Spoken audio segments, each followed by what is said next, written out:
All right, good evening, everybody, and welcome to Eastern Carver County Schools' final information session on our Online Learning Academy.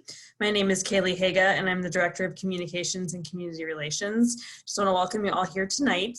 We've got a presentation, and then we will have some time for questions. You can put those in the chat, and we'll get through as many as we can before our time is up this evening. We've got about an hour together. I want to thank you for your time. And at this point, I'm going to turn it over to Chris Henches, who's our Personalized Learning Coordinator. Chris? Thanks, Kaylee. Good evening, everyone. Thanks for being with us tonight. Looking forward to providing some information for you as well as answering questions that you have. Kaylee will continue to ask questions after we go through the information. And really this evening we'll be providing some big picture information around structure, schedule, some things you can expect as well.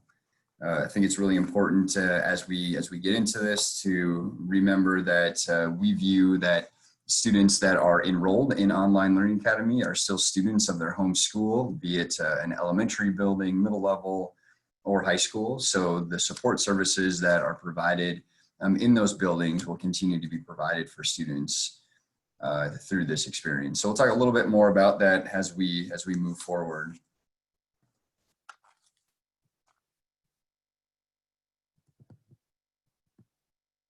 Sorry, I'm just trying to flip to the next screen here. There we go. Apologize. So one of the things, first and foremost, from a goal perspective, you'll see three things here. Online Learning Academy in the middle, but really this is goals for all of our students and all of our classes, no matter what the delivery model is, online or in person or distance learning, hybrid. But really three big core fundamental pieces. Providing students with relevant, rigorous academic program, maintaining high expectations for student learning for all students and high levels of engagement in learning in a virtual environment or in person. And in this case, of course, in person. The team, K-12, has been working extremely hard on developing the program throughout the course of the summer and very, very intensely over the course of the last month. So as we get into this, it's going to be certainly a team effort. So we definitely appreciate your support. We appreciate your patience as we're working through the details around scheduling and enrollment, and as we get into the academic year next Tuesday. So we really look forward to it. We know that it will look different in a virtual environment. Of course, our teachers have had and administrators have had some experience with this with distance learning last year. However, we received tons of feedback last spring from students, from parents, and from teachers in work groups and focus groups and surveys. And we've been able to make some key adjustments over the course of the summer. However, we'll continue learning together as we get into this throughout the fall. So it'll be important for us to continue to support each other, to continue to work together, ultimately to ensure that each one of our children in this online experience is learning and growing. So just a few words before we get into the structure and the detail. So program overview.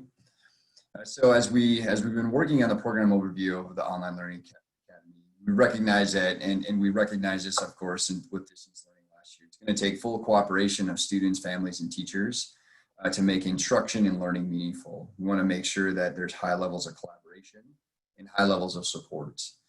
So really looking for that collaboration, that support, and that meaningful cooperation through this experience.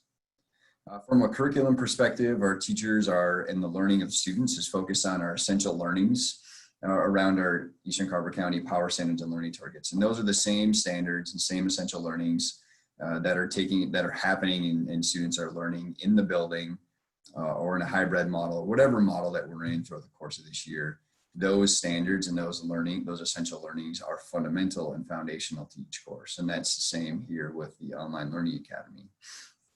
The pace of the curriculum and when those standards are learned will be consistent with the in-school experience. So teachers have been working on those pacing pieces. They'll continue to maintain connections with in-building colleagues to make sure that the pacing is there. We have Wednesdays built in as a professional development and planning day, so that will give teachers opportunities to make those connections so they're working together. And then a big change that we're looking at here this fall that we didn't have as much of in last spring are more routines and structures to support students, families, and students. And so we know that structures and routines are really important to teaching and learning. You think about the course of a student's day in person. There are structures and routines to support students in their learning, as well as to support sustainability for teachers. And so we believe that developing structures and routines and schedules is important for our students in their learning, as well as for their sustainability as students, as well as for the sustainability for our families and our teachers, to make sure that we can strike that balance to support our students throughout the course of the day. And last year we didn't have as much structure, and it wasn't, students and teachers communicated that the sustainability of a system like that was challenging. Again, this is a different strategy, but it was a huge theme in all of our feedback with all of our stakeholders throughout the course of that spring into the summer. So you will see that those routines and structures will be established throughout the course of the beginning of the year. It's a very important time for any learning community to develop those routines and structures, and that will be the same here with our online learning academy and program. From a teacher perspective, we're working hard with teachers on best practices around instruction to meet the needs of each and every student to the extent possible. So over the course of the summer, we worked on Eastern Carver County online standards and framework. And so we are actively beginning to work with teachers on those standards and that framework, and that will be ongoing throughout the course of the year. Right now, we're working on those pieces and a lot of the structural and routine pieces that I mentioned here just a little bit ago to ensure that teachers are ready to go on day one. And we'll continue to work on ongoing professional development around these standards and frameworks. I believe I mentioned on Wednesdays, there is built-in time for teachers to receive professional development as well as planning time. And this will be a focus of that time. And so we'll continue to support our online learning teachers, collaborating with each other and supporting each other in their growth around these standards and this framework. A little bit more about the program structure. So overall, students will be expected to engage in the Online Learning Academy daily and to follow a consistent schedule. We'll take a look at that schedule here, specifically at the different levels in just a minute. From a routine perspective, attendance will be taken daily, each day, at the beginning of each day for our elementary students and the beginning of each class period for our secondary students. And we'll take a look at that schedule in a second. But those daily structures and routines, as I mentioned before, are really important to our student learning and teacher capacity. Creating that predictability throughout the course of the day is really important. And so we strive to do that through this experience, just as our students are getting that same experience in person in the building as well. Additionally, from a learning perspective, we're looking at a balanced learning approach or a balanced teaching approach. So what that will look like is some live instruction. So we're using, we'll take a look at this in a second, but Google Meet as our video conferencing platform. That was feedback that we received from families last year, more opportunities for live instruction. That doesn't mean that students will be sitting in front of a screen and teacher will be teaching throughout the course of an entire day. It's really looking at balancing of teacher making connections with students, also providing instruction, but then students also having time to process that instruction and that learning and doing independent work or collaborative work, receiving support from teachers when needed and when there are opportunities. So really looking at integrating more live instruction. So typically thinking about it at the beginning of a class period where the teacher is connecting with the class and providing some instruction as well as guidance on the learning plan for the day. And then students may go from there and work independently, or there may be opportunities for teachers to work with kids in small groups, or just have open office hours where kids can connect with their teacher if they have questions or need more support. So that's something that we'll continue working on throughout the course of the year. It was feedback again that we received from last spring. And as we were building, as I mentioned, building these routines and structures at the beginning of the year, it will look different as teachers are building that structure and those routines with their students. So that information will come out specifically from teachers in their week at a glance and their daily learning plans. And it will give guidance and direction for students as to when they should be connecting to the Google Meet video conferencing time. And so all of that will be facilitated through Google Classroom, which I'll talk about in a second as well. And then another piece that we'll continue working on is additional instructional supports around small group intervention or individual interventions, office hours, and that will really be a work in progress as we get going. So thinking about teachers really getting to know students, them as a learner, them with their social and emotional needs, and then will they have capacity for small groups and intervention or individual interventions. So again, that will be a work in progress as we get going and as teachers are getting to know the students in their class. So here is a draft of the daily schedule at the elementary level. So as you can see, it's structured out much more than what we had structured out last year with our distance learning.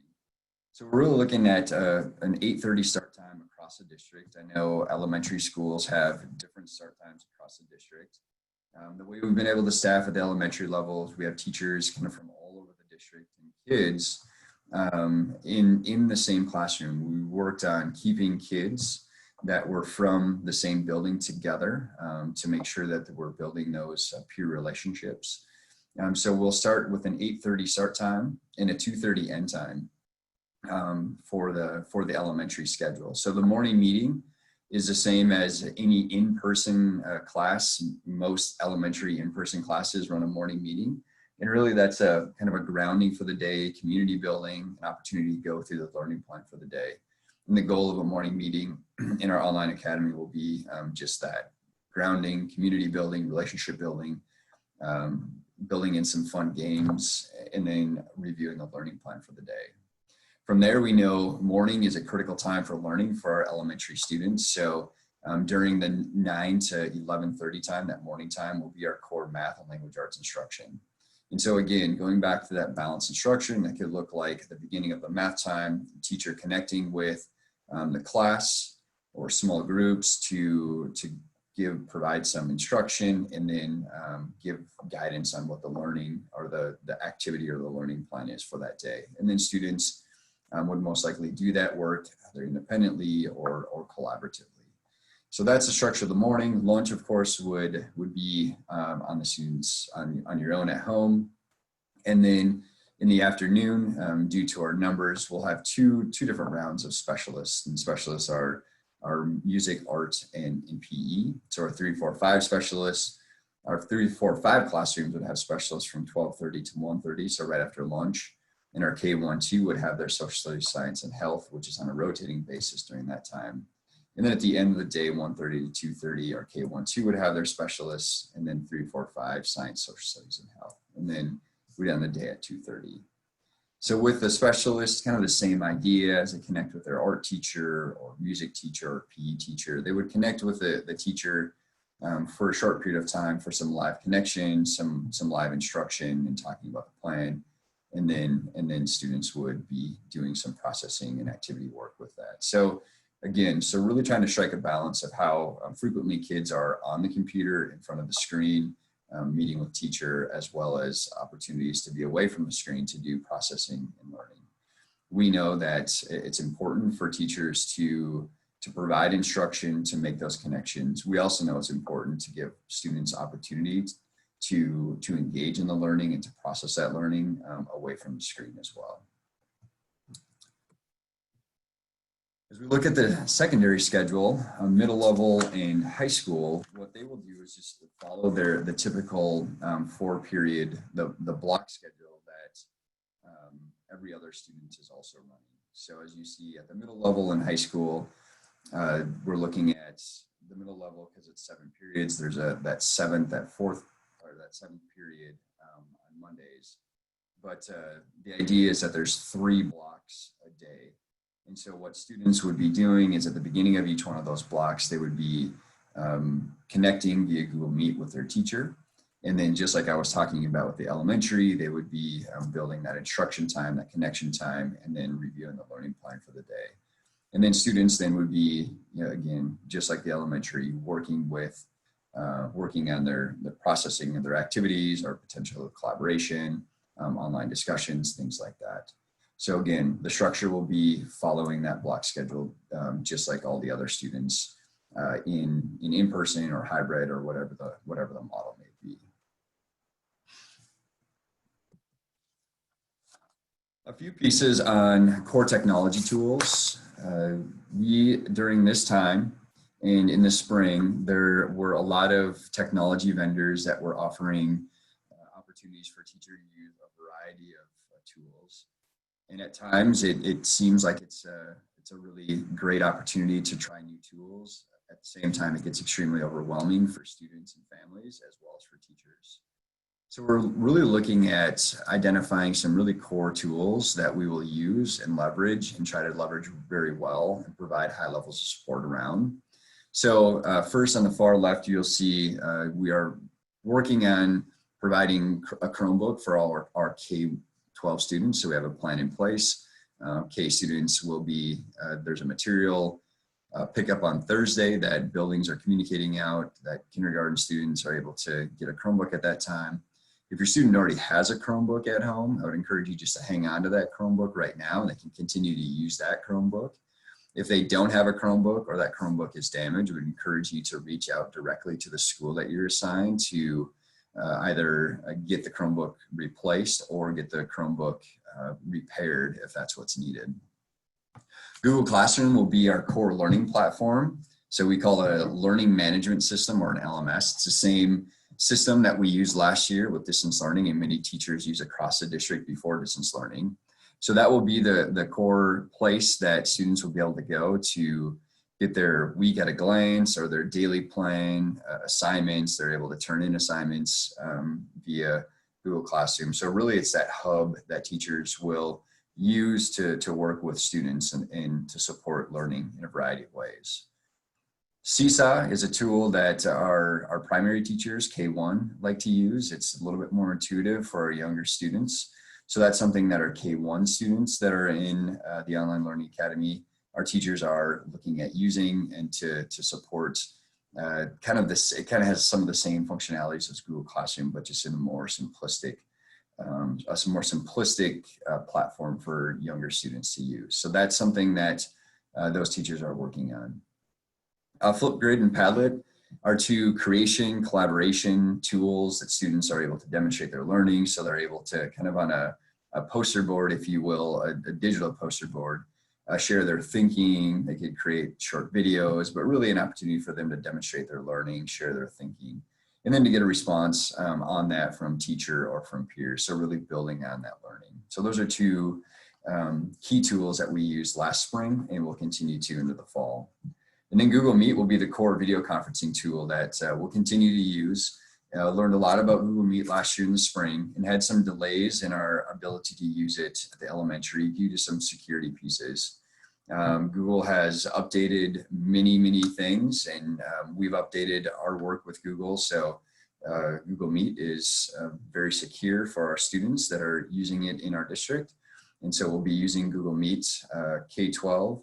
And that will really be the core video tool that our teachers will use with students, and also a video tool that teachers can use with parents if needed as well for a communication tool. So in terms of Google Classroom and Google Meet, thinking about the first days of school next week, our digital learning coaches, we have digital learning coaches in the district, and so they're working with teachers on professional development. They've been working with teachers in professional development for 2 weeks in August as well. It was an optional professional development for teachers. Many teachers took advantage of that. We're continuing to provide high levels of professional development this week as well. And then also working on universal directions as to how teachers will be sending out information to students so they can get into the Google Classroom and Google Meet on that first day, next Tuesday.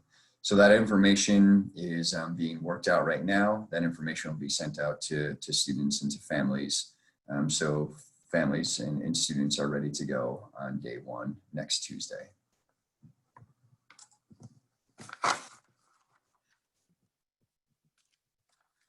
Just a few other pieces before we get into questions. As we've been developing this online learning academy and working through the schedules and working through the systems around it, something that we've never done before, of course. And so as we think about engaging in this experience, we really want to make sure that it's really important to us that students and families continue to stay connected to their home school.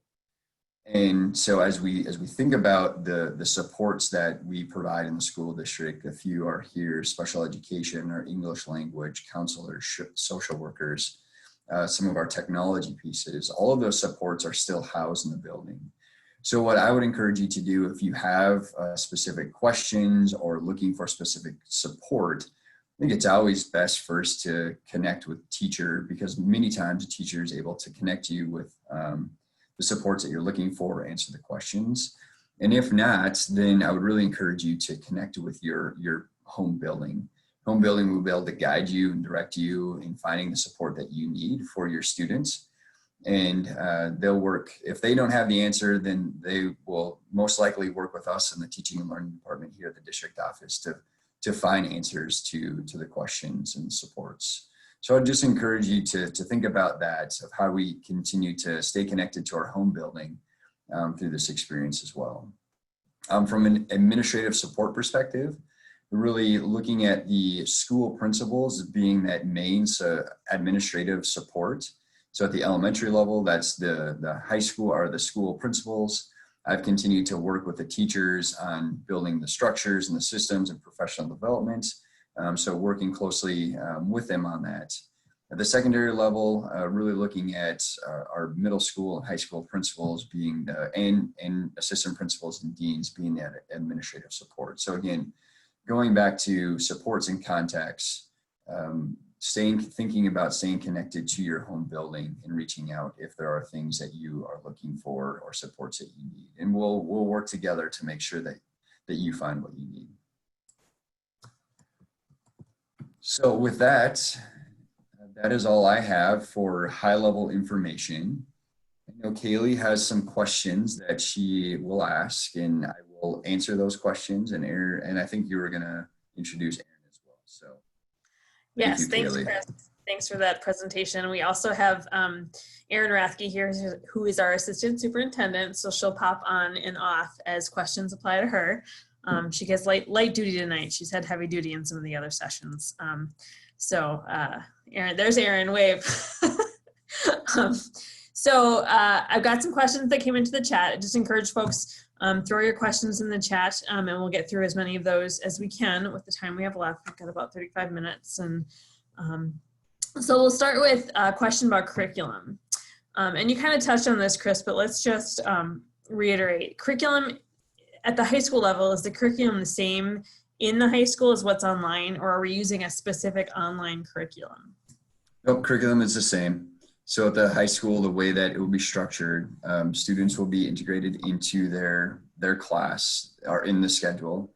So at this time, the high school is starting distance learning. So the students that are not in online learning academy will be distance learning and then online. So all those kids will be together. Now, if the high school were to move to hybrid, then those students that are in online academy would stay with with that teacher and engage in that class from an online perspective. So yes, it's the same exact curriculum standards and most of the activities that the students would be doing in their typical class. Great, thank you. I think Wednesday is still kind of confusing for parents, whether they're rolling with the district and they're in person or hybrid, or they've enrolled in the online learning academy. Can you walk through what Wednesday will look like for our students? Yeah, Wednesday will be the same for all of our students across the district, if it's whatever model, including the online academy students. So at the elementary level, teachers, their homeroom teachers, will meet with students at the beginning of the day at 8:30, like I showed you with that schedule for a morning meeting. Same thing will apply: grounding, community building, and plan for the day. And then for the rest of that morning, with the elementary students, it will be more of a win time, what we call it, which is essentially not necessarily new instruction and new learning, but just really reinforcing the learning that has taken place and to provide extra support for students. And then in the afternoon at the elementary level, that is set aside for teacher professional development and teacher planning. So that collaboration across the district.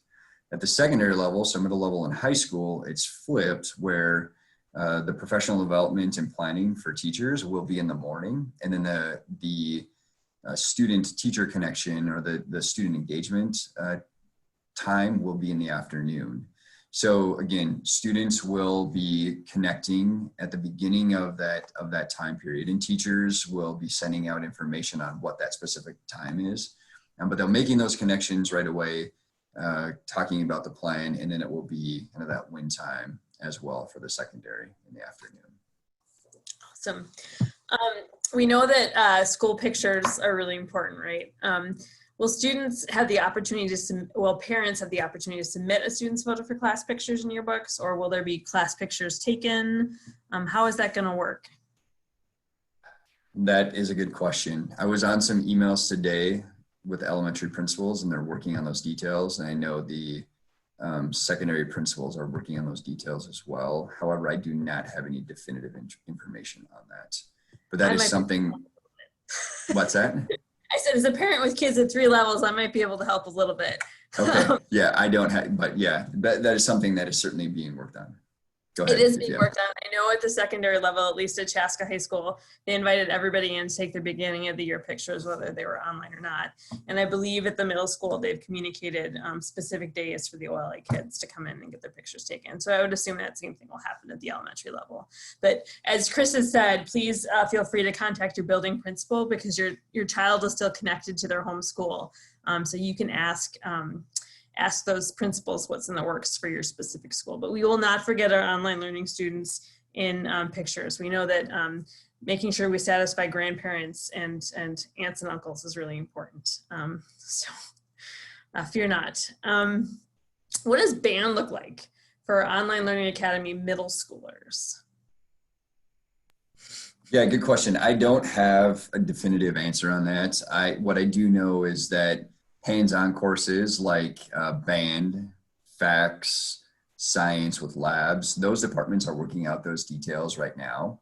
And so I think as we think about the secondary, at the high school, they're starting out in distance learning. So they're having those conversations collectively as departments. And as well as at the middle level right now, they're starting out in hybrid. So what that means is a couple days a week, students are home kind of in a distance learning format. So they're thinking through this as we've gone into this, thinking through that lens of how do we support students from this virtual distance perspective. So again, I don't have definitive answer, but do know that those departments are working on specific details around that. And you'll receive more information from those teachers and departments as we get going here. So here's a question. Kids are expected to be online from 8:30 to 2:30 with the exception of lunch. Can you talk a little bit about like sort of the real time versus sort of independent time, and how much of that needs to be necessarily computer based or not?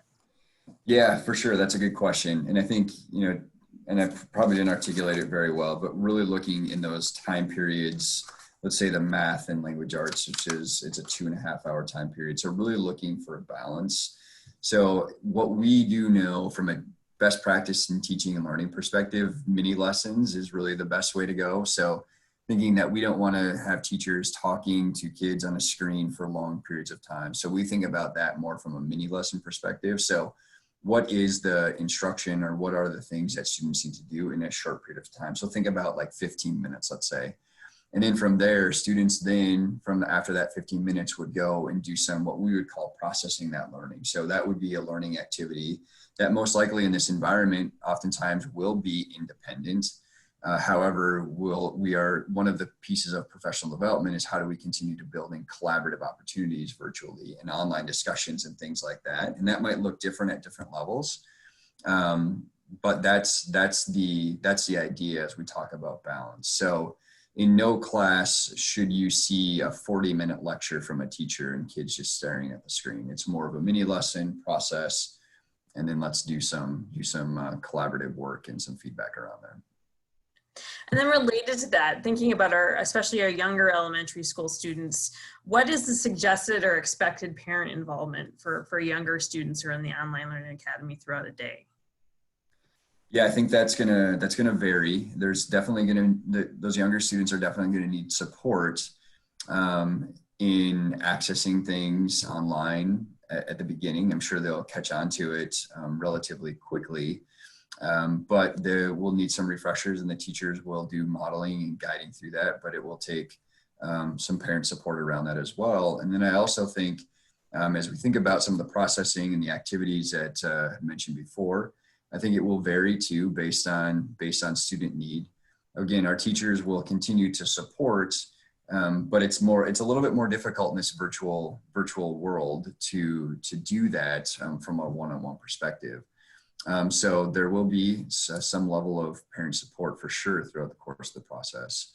The last session I gave the experience that I had last year as a parent with two daughters in the school district, one being a fifth grader and one being a third grader last year. My fifth grader is in a really good place academically and independent, and didn't need a lot of support, and was able to manage things very well independently, and just a few check-ins from me from time to time. My third grade student is more of a struggling learner and needed higher levels of support from me to guide her throughout the course of the day. So again, I don't think there's a rule of thumb, so to speak. It really is going to be dependent on your child and what they need. Again, we will continue to work on providing supports as well, but I think parent involvement will be really important. Will student Chromebooks notify them when they are to transition to the next class throughout the school day? Yeah, no. The answer to that was yes. I don't think it is. I know. That would be great technology, but we don't have that built in. So the way that will look is on the week at a glance and those daily plans, teachers will provide guidance as to when they should be connecting with their class. So you know what? I think there will be times that students forget to do that, and that's okay. That's a great learning opportunity. I think real world, as we think about trying to manage a schedule on a daily basis, it presents challenges for us as adults. I know it does for me from time to time, and it will for kids at times. So I think from a teaching perspective, I think it's a teachable moment. We support kids with it, and we get them what they need from a learning perspective. So yeah, that's a cool idea though, from a technology perspective. I know it would have been very helpful, especially last spring. So if a parent or a student wants to make a schedule change, I'm assuming that request should go through their school counselor like it would in a normal situation? Yep. Same process applies as if it was a typical school year in person. Yep. And then, so I have a question that it may be you, it's probably you can answer it, otherwise it'll be Aaron. But can you talk about why Google Meets and Google instead of like Zoom or some of the other chat features, engagement features that are out there? Yeah. So as a school district, we work with Google. So we have our Google account. So all of our staff and all of our students have an ISD 112 Google account. So Google is part of the system that we use. So as we think about it, has the LMS Google Classroom feature in it, as well as with the Google Meets. And what that allows us is for higher levels of student security. So because all of that is housed within our system, we're able to make sure that students are not able to go other places, or people from the outside are able to connect with them via Google Meet, and we're able to lock that down. Where some of the other products like Zoom and I don't even know, is it WebEx and things like that, they're just not built for school districts, where our Google EDU accounts and systems are built to make sure that those security features are in place for our students. Okay. And they are consistently upgrading. I should add to it. They're consistently upgrading some of the features that Zoom has that people like breakout rooms and making things a little bit more intuitive.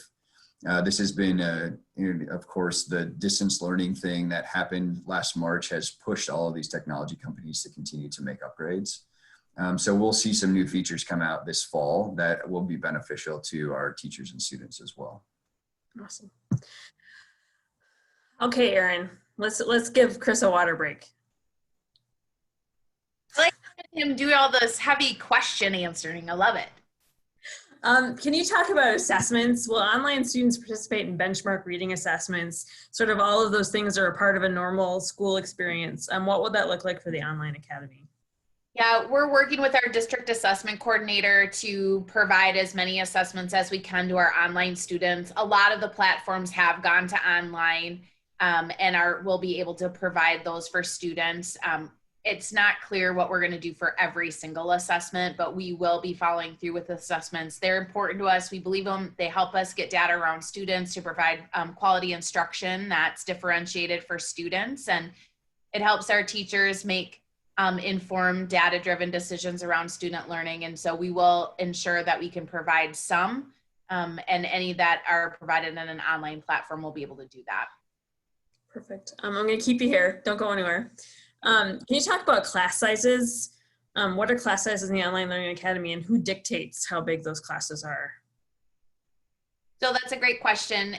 We tried to really front load that information because I think that is important to our community is what is the class size and how much access will my student have to teachers and to ensure, and we're in a very complicated situation. This is the governor's scenario that he put forward at the end of July, and we have to provide an online academy as well as whatever model our district is in. And we want to ensure that we are staying within the class sizes as close as possible in our in-person settings. And our online settings, we are capping it at 40 students. That is a online, that's an online across online learning platforms that you cannot go over 40 students. And so that is what we're doing now.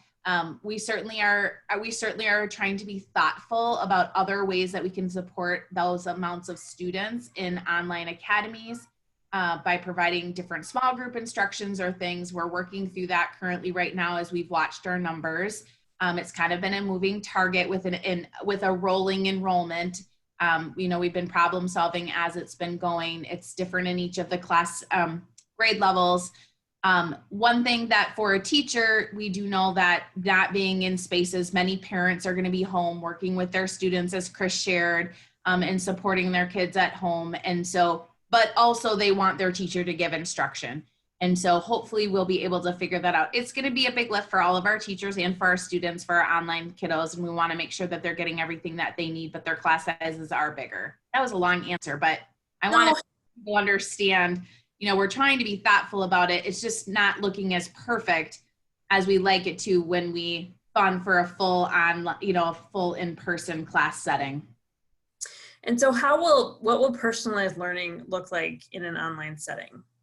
And that could be a Chris question, that could be an Erin question. I'm not sure who wants to take that one. Well, Chris should add to what I'm saying. I think I'm still learning what personalized learning really means in Eastern Carver County. And I think that's something that we really say we do exceptional down to it's our tagline. And I think to me right now, what it means is servicing students, each student in their individual perspectives that they need right now to be successful. And so through an online platform, we still have Eastern Carver County school district teachers who believe in personalized learning. There are certainly some disadvantages to that in an online setting. One of the things that I first learned when I came to Eastern Carver County and I went through classrooms and saw spaces, there are this beautiful seating and there's high tables and couches, and part of personalized learning is the environment in which our teachers create. Well, I want to just offer to everybody that our in-person students are going to be facing something different. Superintendent Sales Adams said that this year is going to just be different. It's not good or bad, it's just different. And so our in-person kiddos are going to experience something different also, because we are doing our best to keep health and safety at the priority alongside of our personalized quality education. And we're going to have to think through what that looks like, but we're going to ensure that we support every student where they're at based on the needs that they need and in a virtual world. But I'm sure Chris probably has something to add to that as well. Yeah, I guess just one other thing I would add is, going back to those goals at the beginning. And I think those goals are really fundamental to as what we think about personalized learning. I think sometimes there's a perception that personalized learning means that, I do kind of this tailor-made thing, each and every day. And as we think about personalized learning, as I go back to the relevant, rigorous academic program, high expectations for student learning, high levels of engagement. And so really focusing on those goals broadly across a district, within a class, and for each individual student as well. So those are the pieces that we work hard on with those online standards and the framework, and strive for those goals throughout the course of the year. Aaron, I'm going to shoot this one to you. So this is a good question. I think a lot of people are thinking about this, especially when we talk about class size. But what happens for kids who are currently enrolled in person if they choose to enroll in OLA? Will that impact each class, or will additional virtual classrooms have to be added? I know we've talked about a deadline of Friday, and what does that mean, and how will we move forward? Thank you. We have asked for a soft deadline of September 4th. So if there are people watching us tonight and they're still kind of on the fence, we're really asking people to make the decision as soon as possible, because it is a moving target. And even though I really want to honor that people are just really struggling and are challenged by this decision, we want to be back in person. Maybe we're nervous. Maybe we have a family member. All of us have circumstances that impact our choices around this decision. And I think that's what's been so challenging. It's a very personal decision on a continuum. Like me, some days I feel differently than the day before about it. And I wish things could go back, and it's not working that way. And so we are asking people to make a decision early. We're doing a soft deadline of Friday, September 4th. And because we know circumstances could change for families, and we really want to honor that in our families and our community, but we also want to ensure that we're providing really good in-person instruction as well as the online instruction. And so we don't want our online virtual students to miss out on the community building, the get to know yous, those things that you do at the very beginning of every school year, where you help students feel this is what I do, this is how I know, this is my teacher, this is what I get to do, this is my opportunity, this is what my schedule is going to look like. We want kids to have that experience right away from the beginning if they can. If you can choose that, we want you to choose early so we can get them in there right away the first day of school. Then what we're going to do is we're going to just have to go case by case and add as we go. And some grade levels are a little bit higher than others, and that's just honest. Some of our grade levels have more kids than other kids, and it's a little bit easier for us to add at the secondary level just because it's a little bit different framework. But there again, the expectation, the routines and rituals, we want our kids to get them right away with their current teacher so that they put their best foot forward. Coming in late is always hard, no matter how you're doing it, even in a virtual setting.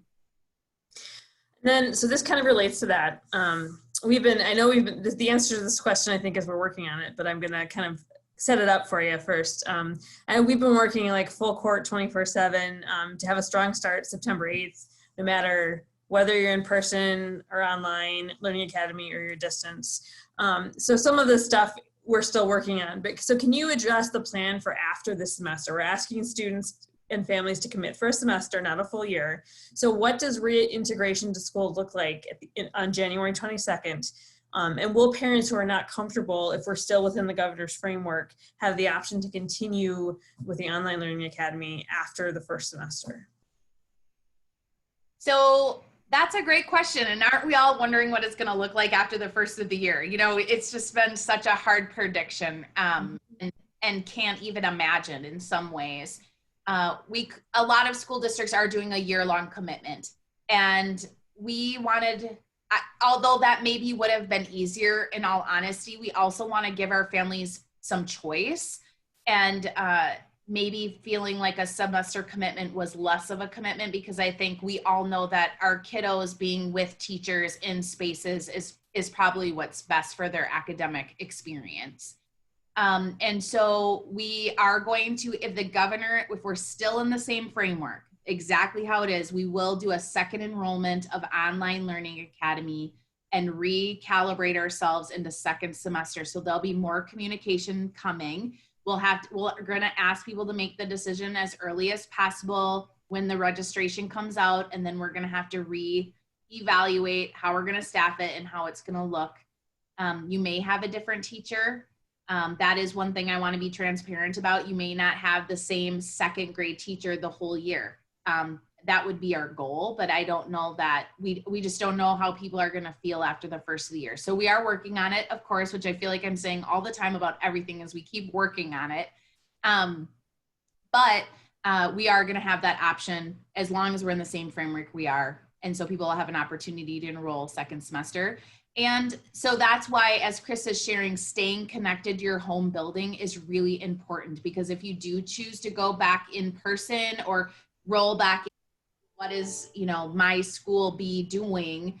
We don't want it to be so foreign, even though we know that our kids are going to need some transition time to get going back into classes and back into school and that routine. That connection to our home schools will be really important to help us with that reintegration back into spaces. Perfect. Thanks, Erin. All right, Chris.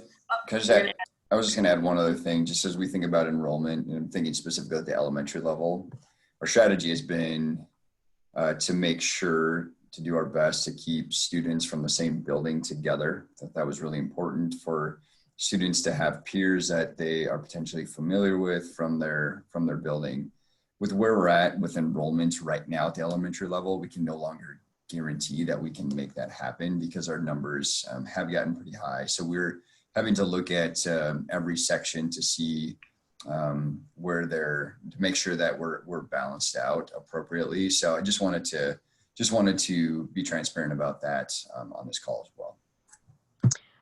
Here's a question for you, Chris. Can you speak about, when you talk about students using Google Meets to communicate with teachers, will they need to be showing their faces? Can they have their camera off for those of us that are not morning people and maybe need a little bit of time? Yeah, for sure. Yeah, no expectation that students have their camera on at all. Yep, so they, in our directions for students, there's directions of how to use Google Meet, and I know teachers will work through that as well. But yeah, certainly no expectations to use your video or use your camera, but certainly can if you want to as well. So yep, good question. So I'm not sure about this one, but you may understand it. Can you elaborate on what the 2-hour course time frame schedule will look like for high school students? So I think they're talking about blocks. Can we talk about like what blocks mean and what that looks like in terms of instruction? Maybe not. You look stumped. You're muted, buddy.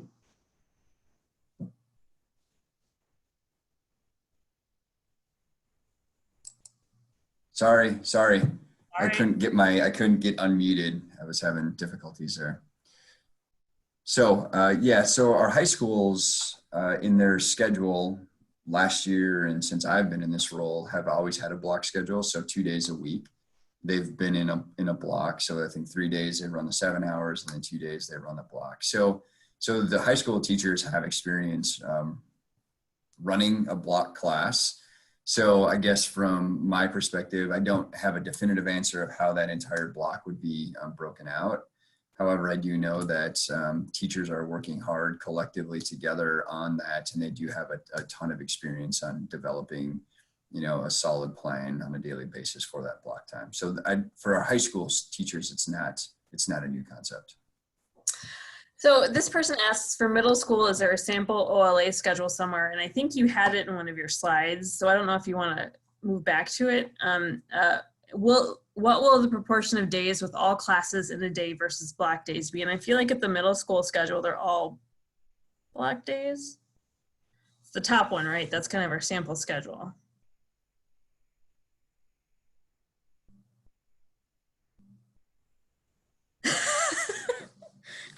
Chris is having some technical difficulties. That is the middle school schedule. I feel like they're pretty much all block days, yes? Yes, so okay. I'll hop on. I know he's having some, it's no problem. One of the reasons that we're looking at this at the secondary level is because it also is supporting us moving into hybrid at the high school level in person, as well as any of those pivots that we need to do to hybrid distance learning at the secondary level. So this This block schedule allows us to put something in place for our in-person students who are hybrid, as well as our high school students who are distance learning, and it supports all of those models. I think in a more conducive way for our students. I think one thing that we learned is that students doing 6 and 7 periods a day, my experience from my own person when I was a principal in distance learning, kids having to do 7 periods a day in a virtual setting was really hard. And it's a lot to manage online. And as parents, we're asking ourselves questions like, oh my gosh, is this too much screen time? Plus my kid's talking to their BFF on the phone, and they maybe want to play a video game later, and then, oh my gosh, we're in so much screen time. So I know that's something I'm trying to monitor as a parent too. This allows our kids to take off chunks, have more time with teachers, be able to work through some curriculum, maybe have a synchronous start time or end time with the teacher where they're able to check in, do some work, check out, as well as manage the schedule more effectively at this level. And again, it helps us with the pivoting. So I hope that answers it. I think it's challenging. I think people are wondering what that looks like because of just curriculum short, how do we do that with curriculum, but we're servicing kids who are in person and online at the same time. Can you talk a little bit about that? Somebody asked the question, are academy students commingled in the same courses being attended by in-person hybrid students? I think that's just at the high school level. And if that's the case, can you say why that's happening? Chris, you're nodding. Yes, part of that is the unique licensure of needed to support our academic students. So one of the things we really wrestled with is, you always have to make, in these kinds of just, when we're in this challenge, we have a question of, are we saying online students, you get math, English, science, social studies, and that's it? Or are we saying it is more important for us to provide a holistic experience for students to ensure that they can have their unique schedules that every student has at the high school level with quality teachers that have the right licensure in front of our students. And we chose that. And so then there are other choices that makes. That's what we valued. And so then it made some other choices in what we had to do. So to service an online academy with every licensure that every unique high school student needed, it's just not possible. And so we chose to use an innovative structure where we might be doing some flipped classrooms, or we might have some students who are in person and online to ensure that the licensure quality teacher was in front of our students. And so our teachers are working really hard to think about, what does that look like? How do I service both students who may be in person with me, but also online, and ensuring that they're getting an experience, again, a different experience, but a quality experience when they're virtual. Great. I think we've got time for a couple more questions before we wrap up. Here's a question that I know is kind of near and dear to your heart, Erin. What about after-school activities and athletics? Will our online learning academy students have the same access to those after-school programs, whether it's sort of the community ed stuff at the middle school level or the more formal, like drama, soccer, whatever, at the high school level? Yes. We're saying that virtual students have access to extracurricular and community ed as needed and as desired. Again, we want this choosing 100% distance learning is not a punishment, right? It's a choice that we have the opportunity to offer our families and still want to ensure that they're getting quality education, a holistic experience. And part of the beauty of this time in our students' lives is experiencing things that they love and are testing out if they love it, band and sports and debate. And we want kids to have access to that. A lot of our extracurricular activities in the arts and activities area are staying virtual. And so students may not need to be in person, but will still have experiences in a virtual setting. And of course, Minnesota State High School League is declaring what sports are being able to be played. They ranked them in a low, medium, and a high contact or exposure. And we still are running some sports that are outside. And so we want our kids to have access to that and ensure that they're having a great experience in a really interesting time. and in a virtual world, and that these are our families' choices. And we want to make sure that they're having great experiences and that they still have choices. So yes, absolutely. Long story, super passionate about that. I want our kids to get what they need to not just hate this school year, right? Like this is supposed to still be a great year for them in a really different setting. And then here's the one I'll end with, and then we'll let you guys give it a couple of closing remarks. First day instructions.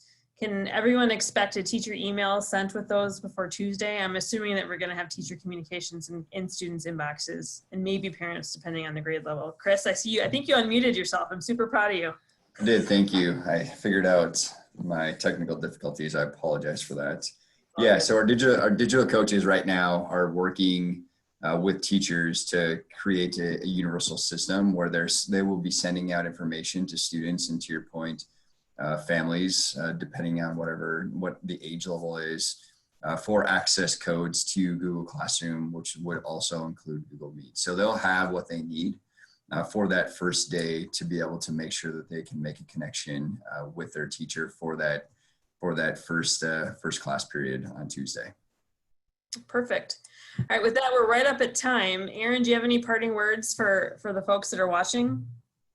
Absolutely. I just really want to thank everybody for joining us tonight. Chris and Kaylee for doing such a great job of hosting us tonight. It is really an important time in our educational system. It's very different. It's something we have not experienced before. And here we said that in the spring, and here we are again in the fall saying the same thing.